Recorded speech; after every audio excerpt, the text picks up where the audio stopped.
Hello and welcome to episode 47 of Compass Naturals Coffee Talk podcast.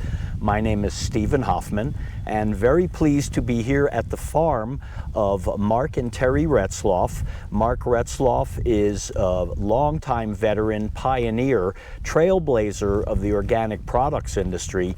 I mean, as a matter of fact, if it wasn't for some of Mark's efforts, we might not even have the national organic law that we have today. I first met Mark in 1985 when I came into the industry. I would interview him for the Natural Foods Merchandiser magazine, where I served as editor. I interviewed his staff at Alfalfa's, Lyle Davis, Sylvia Tawes, Dale Kamabayashi, the whole crew of originals, Haas Hassan. So these are the people that I learned from, and Mark over time has become quite a mentor of mine. Full transparency, he's an advisor to Compass Natural, but he's also an advisor to so many startup businesses and established businesses in the natural and organic products trade that we're really proud and honored to have his input and Mark as a resource for our agency.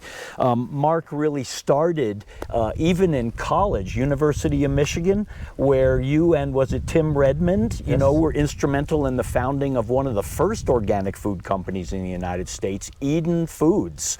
Mark eventually moved to Denver, where he was also very instrumental in establishing a retail presence for Rainbow Grocery, one of the original natural and organic groceries in Denver. This is late 60s, early 70s. From there, he met a business partner, Haas Hassan, and the two of them founded Alfalfa's Market. First, it was Pearl Street Market early on. Then it evolved into Alfalfa's Market, which just became an institution in Boulder and was legendary around the country as far as one of the leading retailers of natural and organic products in the United States. After serving with Alfalfa's, Mark was also co-founder of Horizon Organic Dairy, which brought not just organic milk to consumers in America, but actually was the first national dairy brand, period, let alone being organic. He built that company into a publicly traded company, was one of the co-founders of Greenmont Capital Partners, which invests in natural brands. He served on a number of boards, and currently he serves as chairman of Nepra Foods, providing gluten-free and plant-based protein options for natural products manufacturers, organic products manufacturers in the industry. They're dabbling a bit in hemp protein as well with Nepra Foods. So Mark's experience is as deep and wide as the ocean in terms of natural and organic foods. So he also serves on the board of Mad Agriculture, which is very influential in expanding the concept of regenerative agriculture out there. So Mark continues to be very, very active in the marketplace, and we're really happy to have him as a guest of our 47th episode. Welcome, Mark Retzloff. Oh, it's great to be here, Steve, and thanks for taking your time out of your busy day to come here and talk to me. I always enjoy being with you. Thank you, and coming to the farm. It's a 10-acre farm that is just amazing. Mark and his wife Terry are master gardeners, so their garden back behind us looks absolutely fantastic. Mark, you know, I can ask you like logistical questions about this role or that role, but really what I have found, I don't know, my career has certainly not been a straight line, but it has always been involved in this amazing industry, as yours has. But careers can take twists and turns. They can meet opportunity, they can meet challenges. I would say the challenges that you faced, what has that taught you about working with others? Because I know you take great pride in the teams that you have built over time. So a little bit of a thought on how you and the people you've worked with have risen to those challenges, and then also, what has it taught you a little bit about yourself over time? Mm-hmm. So first the people, and then yourself. Well, thanks, Steve. I think fundamentally for me, I learned right from the very beginning that getting alignment on mission and purpose in an organization is critical right at the beginning, and spending time understanding what that is, and in doing that, getting the right people who resonate with that, whatever that mission and purpose of your organization, and getting alignment on that is really critical in any kind of organization. I don't care if it's a for-profit, not-profit, whatever. I think those are the things that, particularly in the leadership roles, that you have to have that alignment. And I found that in my career over the multiple decades, that alignment with the key people is the foundation for success out there.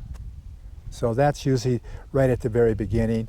I also felt that since I was usually the leader, that meant that I had to be able to do some of the training and the mentoring and so forth to get them to where they need to be. And I always found that to be, I mean, it's like, I have 3 kids. I always felt like, hey, Jesus, I've come to work and I've got more kids that I got to take care of and help get going and so on and so forth. And I've always enjoyed that. And I think that that's critical when you're in a leadership role and trying to bring about change in an industry or in a community, that you have to have the right people, but those people have to be aligned in what you're doing. When you're looking for people that are aligned, are there certain attributes that you're looking for, things you kind of know right off when you're interviewing someone?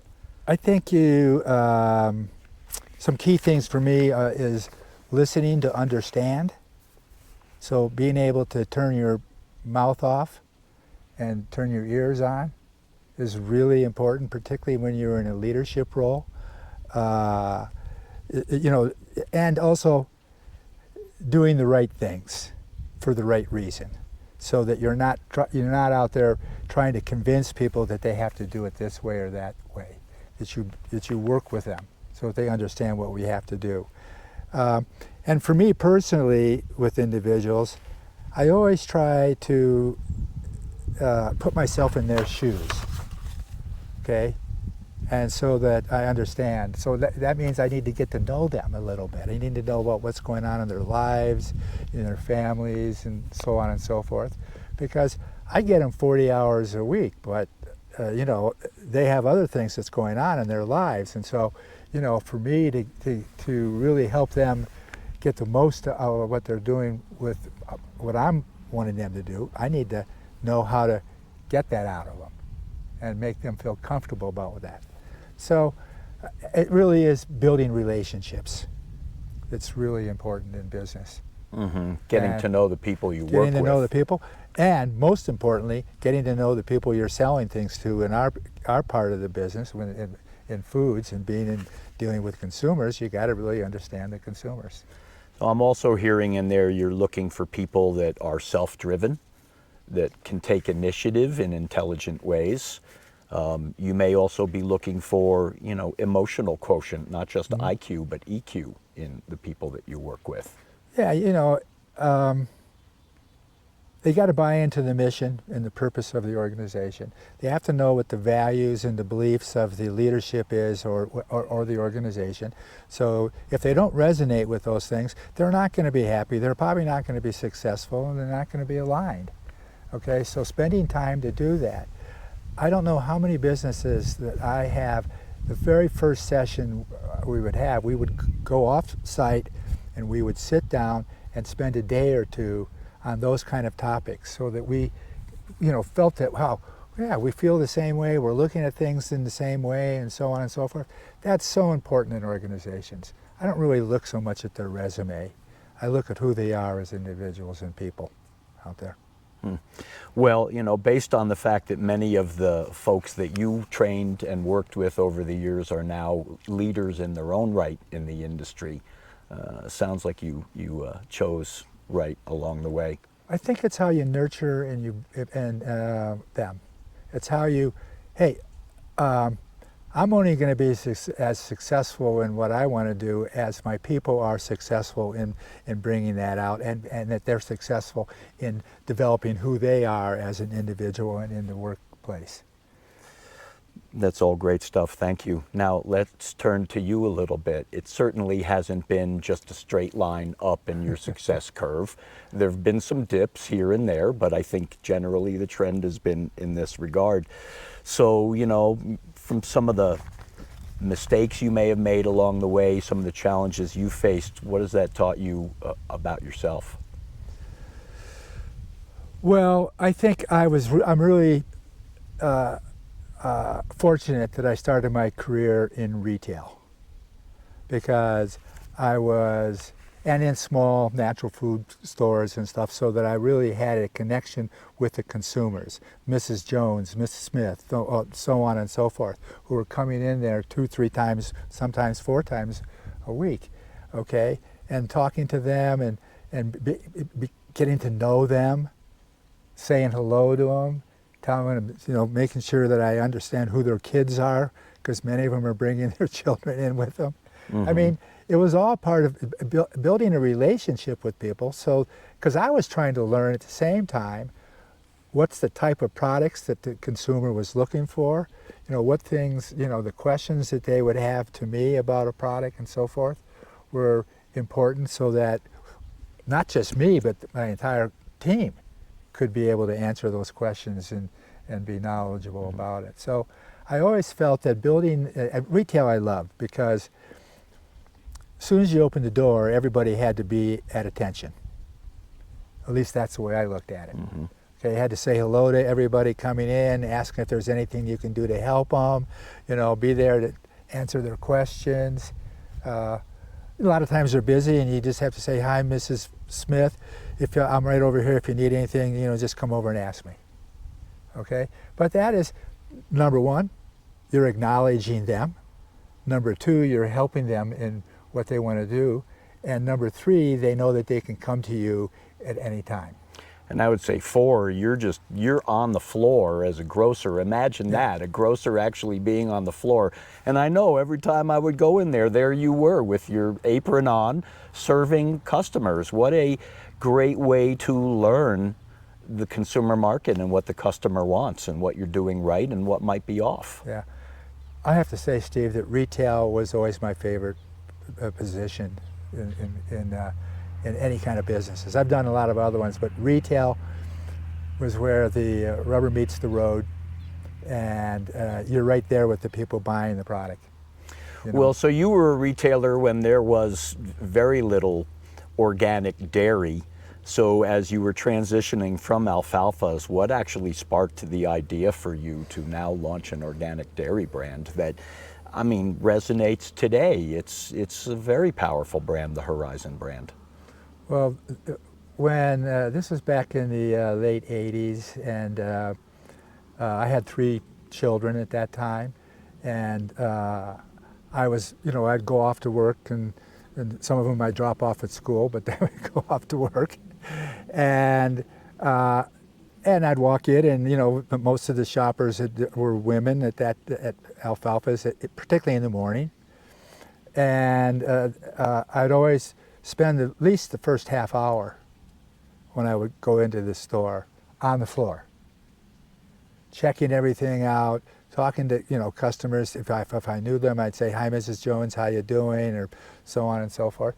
And I made it so that they felt comfortable asking me questions, and my staff. I really, you know, I wasn't just doing it because it was me. I was doing it to train the people on my team that this is how we interact with the consumers. When you're stocking a shelf but a consumer comes by, you can always say, hi, Mrs. Smith or Mrs. Jones, is there something I can help you with today? You know, and she says, well, I'm looking for this. Oh, fine, here, boom, boom, boom. I said, you know, that is, I don't care if it's food stores, it's clothing stores, whatever it is. Retailers today are not engaged with their consumers. And, you know, that's a shame, because that's where you really find out what people are looking for, what's important to them, so on and so forth. So, so I learned a lot about mostly the female consumer in grocery stores. Mm-hmm. Okay, and I think that was very critical and important for me and other things that I did later on in my career. And they were looking, you know, again, the transition to Horizon, they were looking for organic milk for their families. Yeah, so on that, it's a good segue, Steve, because that's where I was in an organization called YPO, Young Presidents Organization. And the Denver chapter, one of the fellows in the Denver chapter with me was a fellow named Mark Pepperzak, and he was a dairy farmer. And we were getting all these questions about, you know, you got all this organic stuff and you don't have any organic dairy in here, and I have milk from my, you know, I serve milk to my kids every day, and I've been hearing stuff about it, and hormones and pesticides and antibiotics and stuff. And I said, so I went and talked to Mark, my friend, and I said, hey Mark, can you produce organic milk? And he says, what is it? And I said, well, we don't have any definition, but I know 3 things it can't have, which is no antibiotics, no hormones, and no pesticides. Can you do that? He said, I don't know, let me talk to my dairyman. Okay. So, and Mark runs like among the biggest dairies in the country. He's at that time he was, yeah, but it was all conventional at that time. Yeah. So he comes back to me and he said, you know, Mark, I think we could do it, okay? But we got a new herd up in Idaho. Why don't you come up there and, you know, we'll talk to the people doing it and see what we can do. So we did that, and we came back, and I said, and we talked with them, and they found that they said, well, it means we're going to have to start growing a lot of our own feed, because you know, we can't get that all organic, which they started doing. And so now they're farming the feed that they need. Yeah. So this is no small project. This is a big, hairy, audacious goal. This is big. And so, and then I said on antibiotics, when do you use it? Well, sometimes when they get a cold and stuff like that. Do you take them out of the herd?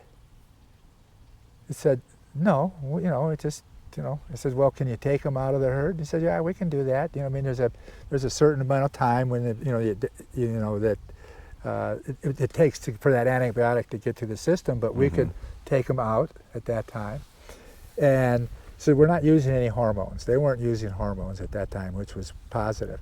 So, but anyway, so we got it together, and at the same time, fortunately, I had gone to Washington, D.C. because there was a group of people getting together to begin the start of the Organic Trade Association. So I went out there. I got appointed to be the head of legislative affairs, and so I became the head lobbyist for the Organic Trade Association at that time, when we were trying to get the Organic Food Production Act passed. Since I wasn't a registered lobbyist, to be able to go in and talk to the congressmen or the representatives, I had to go in with a registered lobbyist. So I hired one, and so I'd go out there probably monthly. And that was Jim Turner, the late but great Jim Turner. He was the one with me, and there was another one.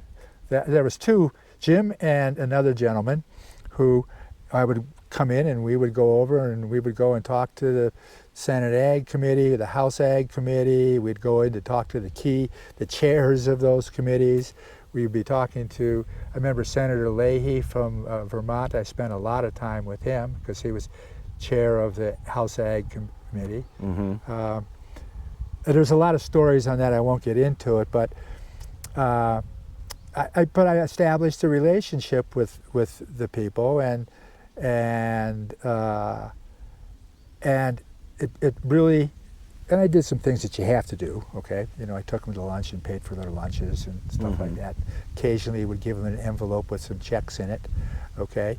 But, you know, everybody else was doing the same thing no matter what it was. And those were not bribery checks. No, it wasn't bribery. Contributions to their campaign, because it wasn't made out to them, it was made out to their campaign. I had the good fortune of working with Doug Green and New Hope Network at the time, and traveling with you to D.C. on a number of occasions to cover this actually historic passage of the National Organic Law. Yeah, so I spent a lot of time doing that, and in that, and we were building, I was, for the first 2 years I was still at Alfalfa's, but then I left Alfalfa's because I wanted to do something with milk. because I was getting these questions from, that's this whole thing about antibiotics, hormones, and pesticides in milk. And that's why I'd asked my friend Mark Pepperzak about this. So, but as that was coming forward, and we had a 3-year period for him to get transitioned to organic. Well, I got a call from a friend of mine, Paul Repetto, who was at a program in Wisconsin, and he met 3 people from Organic Valley. And he's called me, when he called me, he said, hey, they have some organic dairy farmers, they've got organic milk. I said, okay, I'll be on the next plane out there. So I got on the plane, went out there and met him, and asked him, I asked my first question is, what are you doing with your milk? Oh, we're separating it and we're selling the cream off to somebody who's making ghee, and we're taking the milk itself, the skim milk, and we're selling it to the local dairy and into their, conventional milk stream. I said, okay, I'll buy all your organic milk. So you were able to get started without waiting 3 years with Aurora transitioning. So we got started. We started buying their organic milk. We didn't have a lot. And that was the crop cooperative. Crop cooperative. It became Organic Valley. Yep. And we were buying all their skim milk, and we didn't have enough to put it into cartons of milk, okay? And so we decided to start with non-fat yogurt because we didn't have any cream either, okay?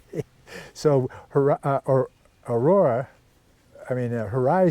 started as a non-fat yogurt company, and that got your start on the shelf. The shelf. And we found out that most American consumers of cup yogurt, and most of them are women, were not finishing the whole cup. So we said, okay, those were usually 16-ounce cups. Or so 8-ounce, I think, even, right? No, we went from 12 to 8 ounces. Yeah. Okay, so our cups were just a little bit smaller, and so that's what we started it. And I would go out there once a month, and then we were processing at a place that. The other thing is every week it doesn't matter what the day is, but most dairy companies were on Sunday. After their last run, they would clean their entire plant. And I realized that that's perfect. We can come in and you can run our product right after you've finished your weekly cleanup. And the lines I won't have any pollution from anything else being in the lines. And they all said, oh, that's great. That's time when we're not running anything. We could run that for you. Okay. So we were able to get that going. We kept adding dairy farmers. We kept expanding the demand for that product out there. And finally we got to enough milk coming from Organic Valley that we could begin considering putting in milk in the marketplace. And at the same time, the dairy farm that we were converting up in Idaho had finished its 3-year conversion time. So when we came out with milk, we were able to get milk from both Wisconsin and out from Idaho.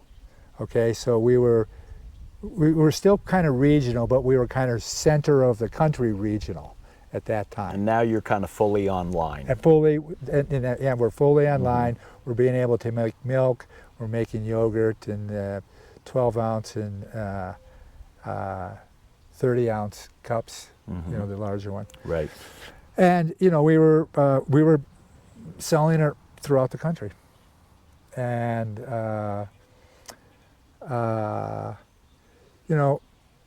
and Horizon kept growing, and we kept getting more farmers, and we kept getting more people doing processing, and we kept adding more different products, sour cream, cream cheese, okay, low-fat milk, non-fat milk, different sizes of milk, quarts, then gallons, and so on and so forth. So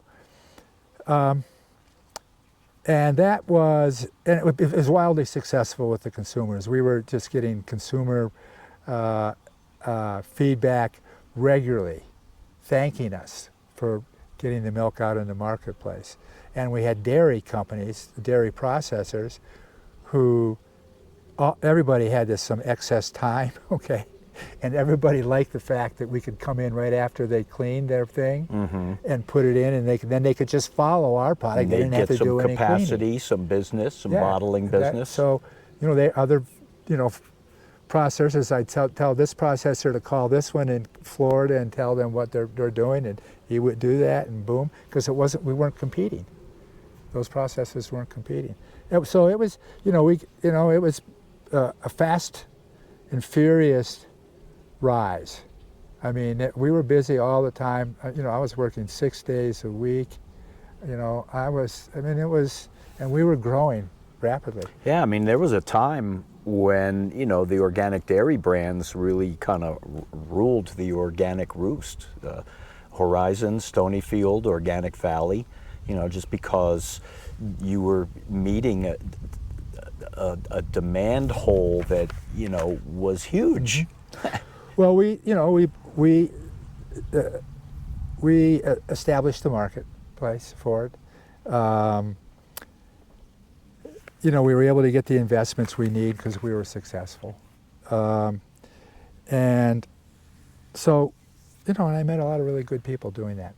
So then you transitioned into the investment side of the business, which with Greenmont Capital Partners, that's kind of interesting to me because, this industry needs capital to grow.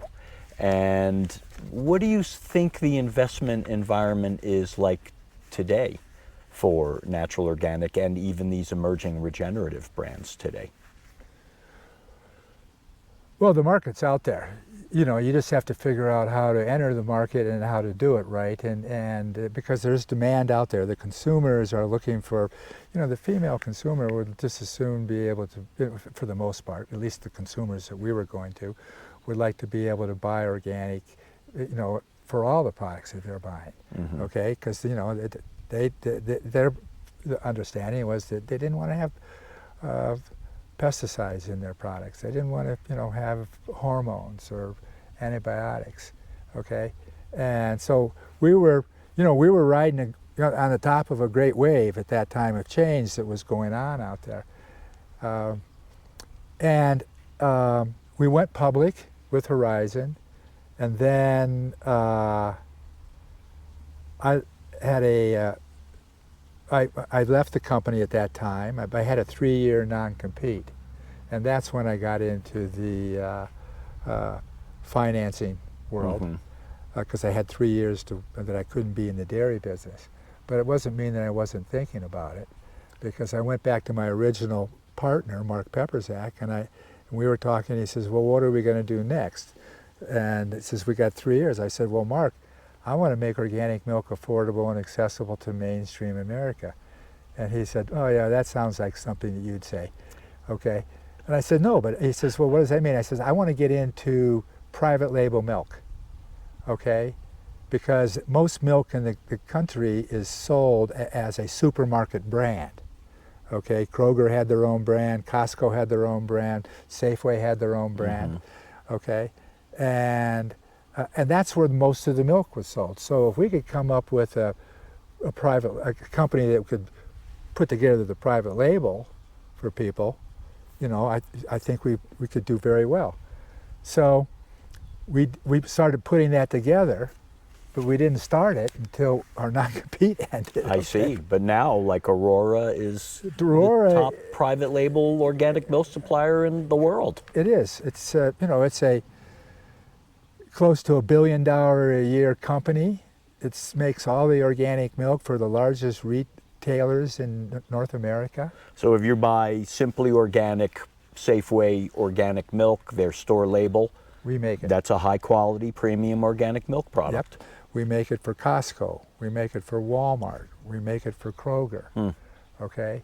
So, and now organic milk is affordable and accessible to mainstream America. And I think that when I look back, I've done a lot of other things in my career, but that was one where I think I brought about a change, a very positive change in the food system that allowed organic to become ubiquitous and supported in all different types of categories. And so I think that's the legacy of Horizon and of Aurora is changed the dairy industry. It absolutely has. And I mean, you know, when you started, you know, very small percentage of consumers were purchasing organic. Today, 83% of U.S. households will purchase an organic product of some sort or another. Yeah. So, you know, the success we've seen over time, in large part to your efforts. Now, you also, what I note about you is you actually give back. You volunteer, you serve as an advisor to a lot of organizations. You were influential in the Waldorf schools. You've been influential with 3 different universities: University of Colorado, Colorado State University, University of Michigan, where you still serve on their environmental board. So you give back a lot to education, and you've also been very involved with Naturally Colorado, a network that tries to provide resources, education, networking opportunities for emerging brands in the natural products industry. That's now grown into a national network. There are Naturally chapters in 11 cities, in great part. I know we worked on that together, but again, in great part to your leadership. So talk a little bit about your volunteer efforts, because not everybody who's achieved success gives back that much. And I'm pleased to say that you do. Well, most of my, there's volunteering in your community and in my kids' schools and, you know, stuff like that. That's one type of volunteering, and I like to do that because it gets me involved in my community that I'm living in, okay? And you are right, I have served on a lot of boards here in Boulder County and the state of Colorado and so on. But the universities is about helping to educate young people that there's different things that you can do out in the world. Okay, so that one I've always found, you know, academia is sometimes hard to change, but you know, if they'll listen to somebody who's been successful and so on and so forth. So I've liked doing that. In my own community, you know, I've been very much involved in the open space here in Boulder and getting GMOs off of open space agriculture and so on. And I felt that that's okay, that's my home. You know, why do I have to be someplace where they're spraying, you know, and on land that I'm a part owner in as a resident. Excuse me. So I think, but the other thing is that I haven't done it alone. I've had some unbelievable mentors in my life. And Jim Autry, for example, of Meredith Publishing, was a wonderful mentor to me. Dick Robinson of Robinson Dairy here in Colorado, you know, was my go-to person if I wanted to know anything about the dairy industry. Paul Hawken, who I met when he was running Erewhon in Boston, and you know, and and about all the stuff that was coming, all the organic stuff that was coming over from Japan for the macrobiotic stuff. The Mark Pepperzak has been somebody that's been very important to me. Joseph Wilhelm of Rapunzel, probably the leading organic company in Germany, has been a dear friend of mine. And him and I, you know, we're in different continents, but we still see the same things and we talk about it and we understand. So, I mean, these are people, so that's one group that I'm involved in, people in the industry. But I've also taken a keen interest in making sure that women have a very important role in this industry. I have 2 daughters, okay? So, I mean, people like Victoria Hartman, Joan Boykin, Betsy Hitchcock, Catherine DiMatteo are all people that I've worked with and spent a lot of time with them and helped them. And we've done a lot of really positive things together, but I always looked at them as partners in what I was doing. And plus, I love their perspective that as being a woman on this. So I think what I'm doing is talking about to you things that I think have allowed me to be successful in what I'm doing in my career. Mm-hmm. So, And I the wouldn't be people who where have inspired you along the way. Right, and I wouldn't be here without those people today. I wouldn't be, and I'm very thankful for them. Well, and I wouldn't be where I am without people like you. Okay. You know, there's also some things that I just want to say about a few other things here. People who were not directly mentors to me, but had really an impact on me. Initially, J.I. Rodale. I got reading his stuff back in 1970 about organics and stuff. And that's when, when we were starting Eden as an organic company. So, I read everything that he wrote. Rudolf Steiner. I got introduced to him when my kids were going to Waldorf school. Founder of Waldorf and biodynamic agriculture. And anthroposophy. And so I've studied him a lot. He did things, he had, his own beliefs and so forth, but he did them in a way that everybody could embrace it. Chief Seattle. And, the way, it's been 150 years ago that he was leading his people and talking about the Native Americans and what was important to them with the environment and the land and so on and so forth. So, you might think, oh, those are just but you know what? When you read what they do and how they did it and why they did it, you get a feel for why they were successful, how they were able to bring people together to make change, bring about change in a positive way.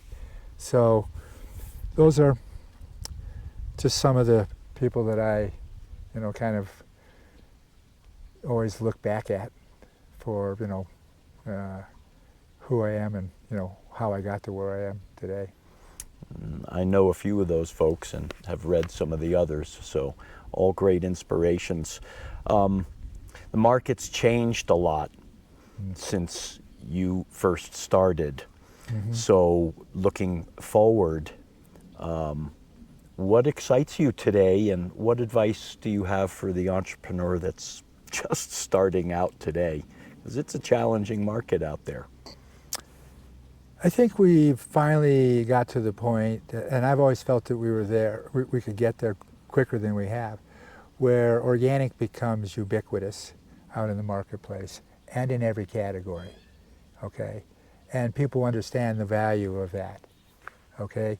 To our environment and most importantly, to our own health and our family's health. Mm-hmm. And to that, so that to me is something that I constantly, I'm semi-retired, so when I'm in the unretired part of the semi-retired, those are the things that I'm going to continually be pushing forward and making sure that people are engaged in and that we're moving in the right direction.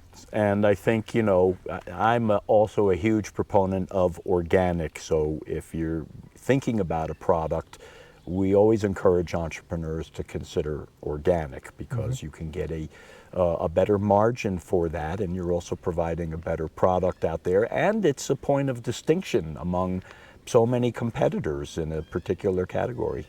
And it's also a discipline. And I think we need more discipline in our lives and in our world and what we're doing. Discipline to be following our true values and beliefs and what's important in the world out there today. I look at what's going on politically and particularly in our country today in leadership, and there's a lot of self-serving going on rather than looking out to who you really, who put you in those positions and seats, and making sure that you're following up on what their expectations are of what you should be doing. Mm-hmm. So. Yeah, I volunteer. I've been involved in Naturally Boulder and Naturally Colorado and things on a national level here because I think I have value that I can offer, and also I like being with those people and bringing about change. Mark Retzloff, you are a treasure to the community and to our organic products industry, and I'm proud to count you as my friend.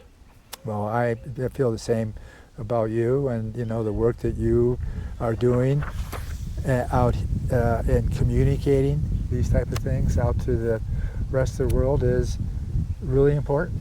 Well, thank you. We could talk for a long time, We could. but you know, today's audience, we like to keep our video clips short and sweet. So maybe we have you back for another round. But in the meantime, I want to say thank you, Mark Retzloff, very much for joining us today at Compass Naturals Coffee Talk. That's it for episode 47. Thanks for joining us. Thank you, and I'd love to see the rest of them you have at some point. We're all on YouTube. Okay.